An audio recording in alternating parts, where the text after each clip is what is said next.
अभियानाकरिता श्री वासिंद्रीच्या मागणी पाण्याच्या भेटेबाबत नहीं चलेगी नहीं चलेगी नहीं चलेगी दादागिरी नहीं चलेगी नहीं चलेगी नहीं चलेगी दादागिरी नहीं चलेगी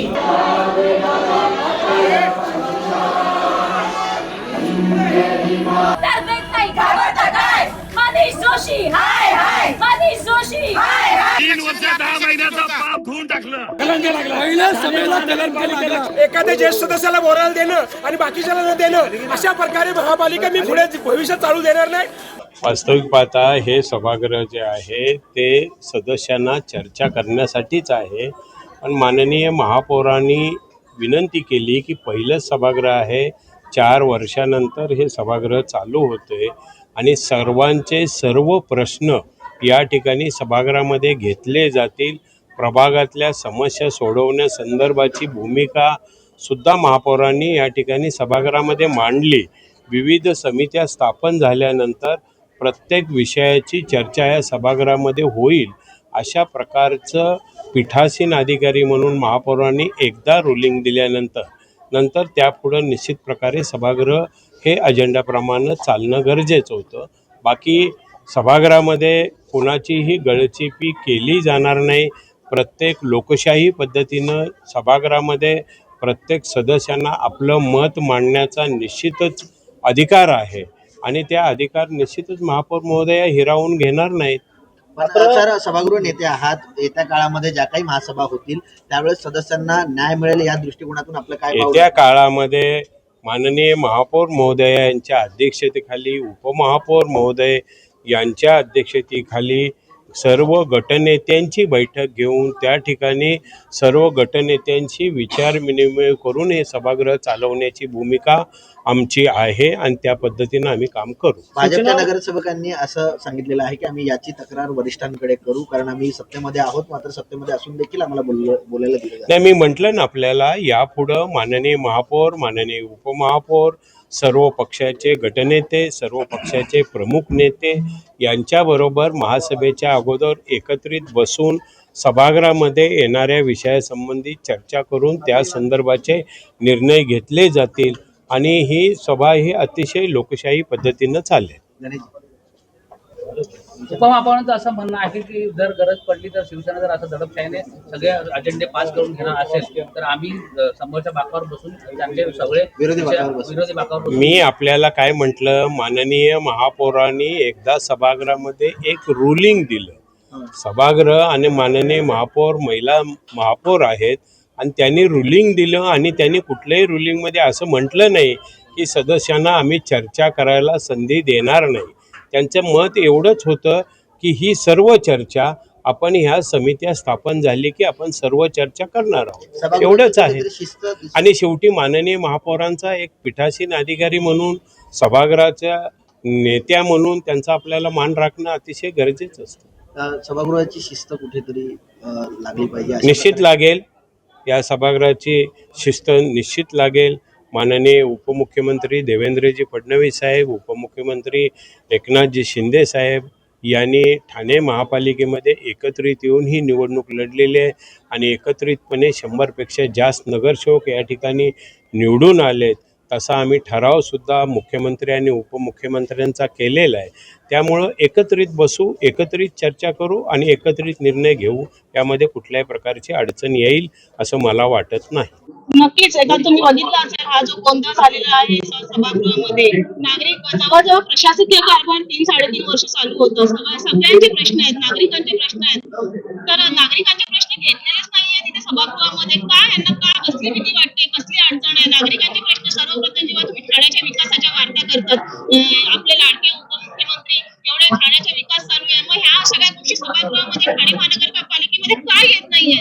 का आमचं तोंड टाकलं जातं, का आम्हाला गप्प बसवलं जातं, का हे विषय महत्वाचे आहेत का पास करायचे? 5 मिनिटांमध्ये सभा संपवतात. जेव्हा बाकी अभिनंदनाचे वगैरे ठराव देतात, प्रत्येक सदस्य 15-15 मिनिटं बोलत राहतो, तेव्हा त्यांच्याकडे अख्खा दिवस असतो वेळ घालवण्यासाठी. आणि जेव्हा महत्वाचे नागरिकांचे विषय असतात, नागरिकांच्या विषयांवर जेव्हा बोलायचं असतं, समस्यांवर, तेव्हा त्यांना वेळ नसतो, तेव्हा त्यांना विषय संपवायचे असतात. महापौरांना ही नागरिकांच्या समस्यांचा कळवळा नाही येत का? नागरिकांनी निवडून दिलेलं नागरिकांमधून तुम्ही निवडून आलेले आहेत. नागरिकांच्या समस्यांसाठी नगरसेवक हा नागरिकांचा सेवक म्हणून तिथे जनसेवक म्हणून काम करायचं आणि तुम्ही नागरिकांच्या समस्या तुम्ही घेत नाही पटलावर, तर याला काय म्हणायचं? हा सगळा सावळा गोंधळ चालू आहे आणि यांची गळचेपी चालू आहे. हा आम्ही कधीच सहन करणार नाही. इकडे भाजप आणि शिवसेना सत्तेमध्ये आहेत, मात्र सत्ताधारी भाजपला देखील वोट दिले जात नाही. या संदर्भात काही वरिष्ठांकडे तक्रार आहे? आम्ही नक्कीच त्याच्यामध्ये काहीतरी ऍक्शन घेऊ. आमचे उपमहापौर देखील त्यांनी स्टँड घेतलेला आहे आणि आम्ही सगळे नगरसेवक मिळून सगळ्यांचीच गळचेपी केलेली आहे. प्रश्न विचारतायत, प्रत्येक जणाचे प्रश्न, मृणाल बेनसे त्यांचे पण प्रश्न होते. प्रशासनामध्ये 3-3.5 वर्ष यांनी भांडवली निधीचं काय केलेलं आहे, हा जो नगरसेवकांचा निधी आलेला आहे तो त्यांनी 3.5 वर्षामध्ये कुठे वापरलेला आहे, सगळ्यांची प्रश्नांची उत्तरं सगळ्या नगरसेवकांना पाहिजे. प्रत्येक विभागामध्ये हा निधी कुठे कुठे वापरला गेलेला आहे, सगळ्यांची उत्तरं पाहिजेत. पण हे उत्तर देण्याच्या परिस्थितीमध्येच नाही, इव्हन त्यांना द्यायचीच नाहीये उत्तरं.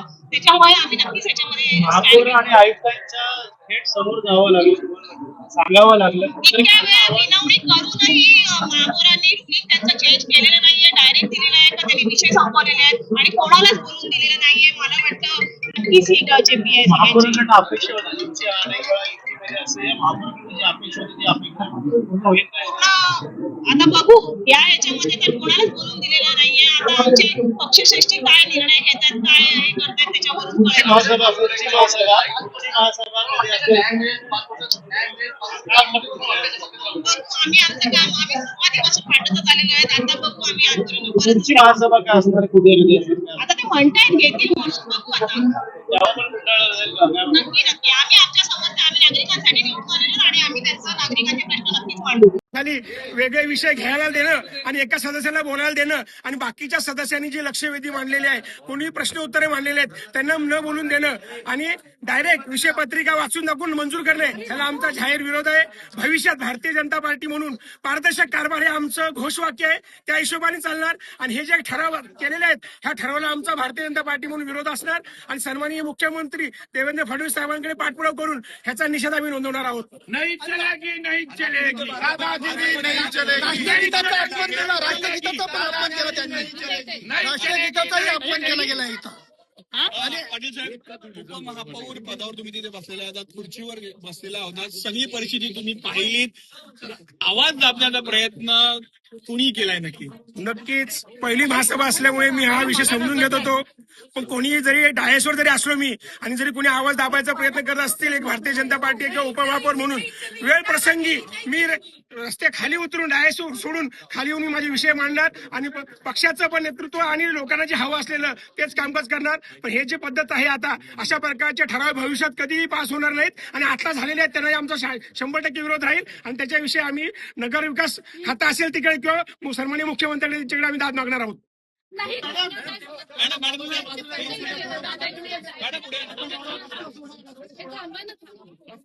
भाजपच्या 3 नगरसेविकांनी बराचसा विरोध केलेला आहे. मृणाल बेनसे माझ्यासोबत आहेत. मृणाल मॅडम, तुम्ही उभ्या राहिलेल्या होतात, काहीतरी प्रश्न मांडण्याचा प्रयत्न करत होतात, काय घडलं नक्की? नगरसेवकांनी प्रश्न मांडणं त्यांचा अधिकार आहे. अजेंड्यामध्ये आज माझे प्रश्न होते, त्याची प्रश्न उत्तरांचा तास घेणं अपेक्षित होतं, पण महापौरांनी असं रुलिंग दिलं की प्रश्न उत्तर होणार नाही. आमच्या काही नगरसेवकांनी लक्षवेधी मांडल्या होत्या, तर आम्ही फक्त एवढंच सांगत होतो की लक्षवेधी काय आहेत, विषय काय आहे तेवढं फक्त वाचून दाखवा, पण तेही सभागृहात वाचलं गेलं नाही आणि त्या सगळ्या गोंधळामध्ये सचिवांनी अक्षरशः 5 मिनिटांमध्ये जो काही अजेंडा होता तो मंजूर करून त्यांनी पूर्ण तो अजेंडा संपवला. म्हणजे या लोकांची पद्धत आहे. मागच्या टर्ममध्ये पण हेच झालं होतं आणि आता परत आजच्या पहिल्या दिवशी त्यांनी तीच दादागिरी सुरुवात केलेली आहे. जरी आम्ही महायुतीमध्ये असलो, सत्तेमध्ये असलो, तरी या लोकांची ही दादागिरी आम्ही खपवून घेणार नाही. नगरसेवकांचा जो अधिकार आहे, प्रश्न उत्तर आम्ही प्रश्न विचारणार आणि अधिकाऱ्यांना आणि प्रशासनाला आम्हाला उत्तर द्यावं लागेल. मला असं वाटतं की या लोकांकडे उत्तरं नाहीये, त्यांना उत्तरं द्यायची नव्हती, म्हणून आजची सभा गुंडाळण्यात आलेली आहे. त्याचा आम्ही निषेध करतो आणि पुढच्या महासभेपासून जर आम्हाला बोलून दिलं नाही, ठराविक लोकांना बोलून दिलं जातं, पण आम्हाला जर बोलून दिलं नाही, आमचे विषय आम्ही लोकांसाठी इकडे सभागृहात आहोत, लोकांच्या हिताचे विषय आम्ही इथे मांडत असतो. आम्हाला जर बोलून दिलं नाही तर आम्ही ही सभा चालून देणार नाही. मॅडम तुम्ही कोणता मुद्दा मांडणार होता? तुमचा एक महत्वाचा मुद्दा होता, कोणता मुद्दा मांडणार होता? मी ठाणेकरांच्या अतिशय मनातले आणि महत्वाचे प्रश्न विचारले होते की 2023 ते 2025 हे पूर्ण काळ हे प्रशासनाच्या ताब्यामध्ये होतं, तेव्हा राज्य सरकारकडनं किती निधी आला होता आणि त्याची पूर्ण माहिती मी आज मागवली होती आणि त्याची उत्तरं मला अपेक्षित होती. पण अधिकाऱ्यांनी मला उत्तर देखील असं दिलेलं आहे की माहिती आम्ही संकलित करतोय आणि ठाण्यासाठी राज्य सरकारकडून 2583.41 कोटी इतका मोठा निधी आला होता.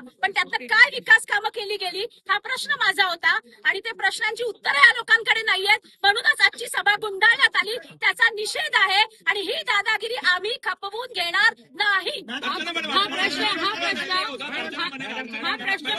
काय मुद्दा होता तुमचा? काय म्हणण्याचा प्रयत्न करत होता तुम्ही? सगळ्यात आम्हाला बरंच काही म्हणायचं होतं, बरंच काही यांच्यात सगळं गोलमाल चालू आहे. आम्हाला बोललं दिलं जात नाहीये कारण सचिवांनी काय बोलले खोड पण आम्हाला समजलं नाही. आता बोलते म्हणून आमचा सगळ्या प्रचारांना विरोध आहे. ऍज अ बीजेपी सगळ्यांना विरोध आहे, कारण अशी सभा चालत नाहीये. आम्ही प्रश्न विचारणार आणि त्यांना उत्तर द्यायचं आहे. त्यांना उत्तर द्यायचं नव्हतं म्हणून घोटाळ्यात आली, लवकर संपवण्यात आली. प्रत्येक आता सचिवांची मर्जी चालते की त्यांना काय बोलायचंय काय नाही बोलायचंय असं चालवून देणार नाही. आमचा विरोध आहे ऍज अ पक्ष आणि पुढच्या वेळेला जर आम्हाला बोलायला दिलं नाही तर आमचा सभात्याग करायचा पण विचार आहे. आणि आता बघायचं काय बघू आम्ही काय करायचंय. मॅडम तुम्ही सत्ता पार होणार का? कारण की या प्रकारे उपमहापौर देशवाजा खाली उतरले आणि त्यांनी तुमच्या बाजूने उभे राहिले, तर यापुढे भाजप सत्तेतून उतरणार का?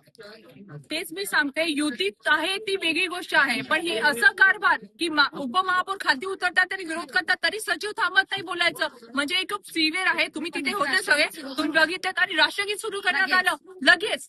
हे खूप खूप खूप ओव्हर चालू आहे त्यांचं आणि त्यांच्याकडे उत्तरच नाहीये. हे प्रश्न कुठेतरी अडचणीत आणणारे होते, 100% अडचण होतं म्हणून त्यांनी सभा संपवली. आधी डाऊट होता, आता पूर्ण यकीन आम्हाला अडचण काढणारच होता. त्यांच्याकडे आन्सर नाही म्हणून ही सभा संपवण्यात आणि हे विरोधी पक्षात बसणार का? हे आम्हाला आज इथे सांगायचंय की जरी आम्ही सत्तेत असलो तरी भाजपाची नेहमी हीच भूमिका राहिलेली आहे, कारभार हा पारदर्शक असला पाहिजे. त्यामुळे आम्ही चौकीदाराच्या भूमिकेतच काम करणार आहोत. आज तुम्ही बघितलं आमचे उपमहापौर देखील त्यांची खुर्ची सोडून खालती आले, तर आम्ही ठाणेकरांच्या अधिकारांसाठी बांधतोय. त्याच्यामुळे जर आम्हाला बोलून दिलं नाही तर आम्ही हे खपवून घेणार नाही आणि पुढची सभा आम्ही होऊन देणार नाही. आपण सुरुवात केली प्रश्नाला आणि काय झालं? आम्ही 20 तारखेच्या महासभेमध्ये लक्षवेधी मांडली होती फेरीवाल्यांच्या अतिक्रमणामध्ये. आमच्या प्रभाग क्रमांक 22 मध्ये जो बाजारपेठ आहे, मुख्य बाजारपेठ जांभळी नाका ते अशोक टॉकीज ही भरगच्च अशी भरलेली असते. तिथे टीएमटी बसचा प्रवाह चालू असतो आणि जवळजवळ 3-3.5 वर्षापूर्वी लोकांना नागरिकांना खूप चालायला त्रास होता. ऍक्सिडेंटही झालेला आहे वृद्धांचा तिथे. मागे फेरीवाल्यांनी मिळून चेंदणी कोळीवाड्यातल्या आमच्या एका सदस्यांना नागरिकांनाही खून झालेल्याची घटना पण घडलेली आहे. त्याच्यामुळे आम्ही लक्षवेधी इथे मांडलेली का नागरिकांच्या समस्या आम्ही प्रचारामध्ये 4ही उमेदवार जेव्हा आमच्या प्रभागामध्ये प्रचार करत होते प्रचारामध्ये लोकांची हीच मागणी होती की काहीतरी करा, या फेरीवाल्यांचं काहीतरी करा. आता जेव्हा लक्षवेधी मी मांडली महासभेमध्ये माझी लक्षवेधी पाठवली त्याच्यानंतर यांच्या कारवाया चालू झालेल्या आहेत. अतिक्रमणाची गाडी संध्याकाळी एकदा फिरते जांभळी नाक्यावरून जे अशोक टॉकीज पर्यंत पोहोचेपर्यंत नागरिकांना फोन त्या फेरीवाल्यांना फोन त्यांची फोनाफोनी होतं, ते उचलतात, सगळं साफ झालेलं असतं, गाडी पुढे गेली का पुन्हा ते गल्लीबोळ्यातून येतात आणि पुन्हा तिथे जैसे ते परिस्थिती आहे. याच्यावर उपाय काय हाच प्रश्न आम्हाला विचारायचा होता. पण नागरिकांच्या समस्या यांना घ्यायच्याच नाहीये डायसवर, तर याच्यासाठी काय आम्ही ऐकणार नाही आहोत. आम्ही आंदोलन करतच राहणार आहोत. देणार नाही आम्ही.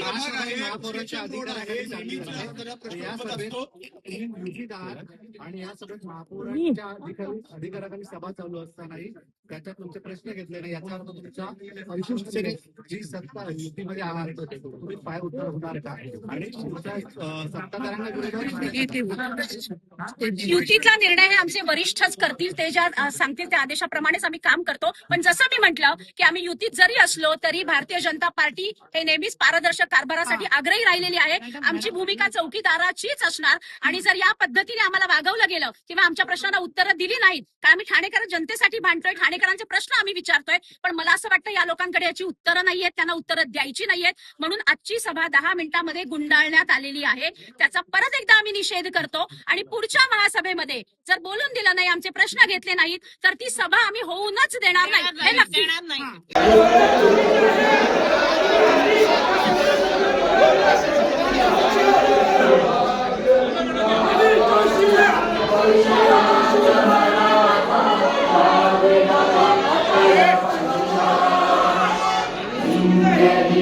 दाखवायचं तिला लक्ष वेधी कशाला याच्यासाठी दादागिरी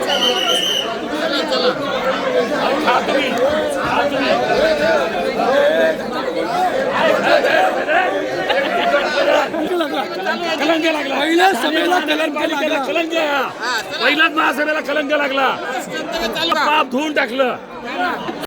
आता आपली एक आघाडी करू आपण, वेगळी आघाडी करायची, वेगळी आघाडी करायची.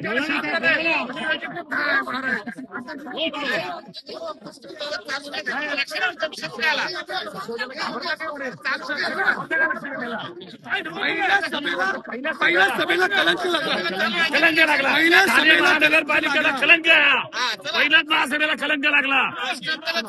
3 वर्ष 10 महिन्याचा पाप धुवून टाकलं. घाबरले सेने घाबरलाय, सदा घाबरला.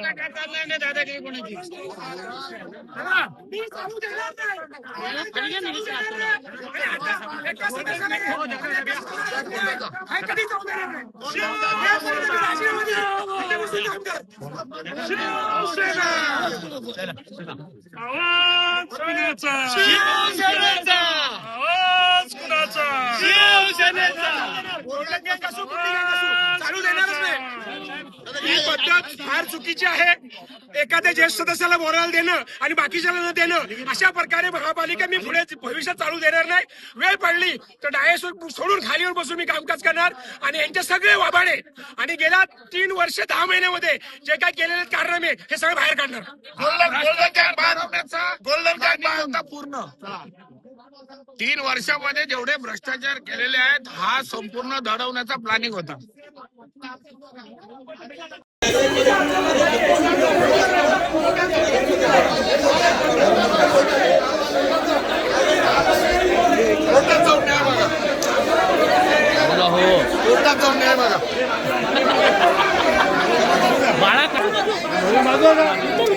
खाली उतर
ही पद्धत फार चुकीची आहे.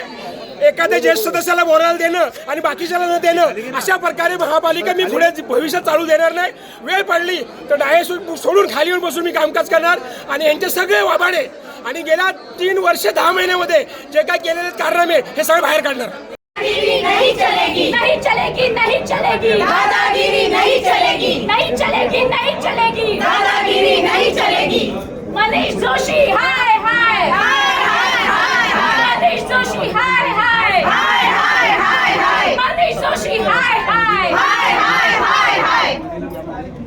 भारतीय जनता पार्टीचा विजय हो, भारतीय जनता पार्टीचा विजय हो. मनीष जोशी हाय हाय, मनीष जोशी हाय हाय, मनीष जोशी हाय हाय. नहीं चलेगी, नहीं चलेगी. प्रश्नांना उत्तर दिलंच पाहिजे, दिलंच पाहिजे, दिलंच पाहिजे. आमच्या प्रश्नांना उत्तर दिलंच पाहिजे, दिलंच पाहिजे, दिलंच पाहिजे.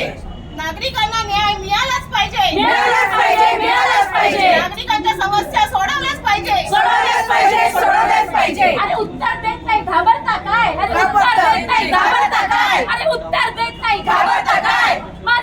जोशी हाय हाय मनीष जोशी हाय हाय मनीष जोशी हाय हाय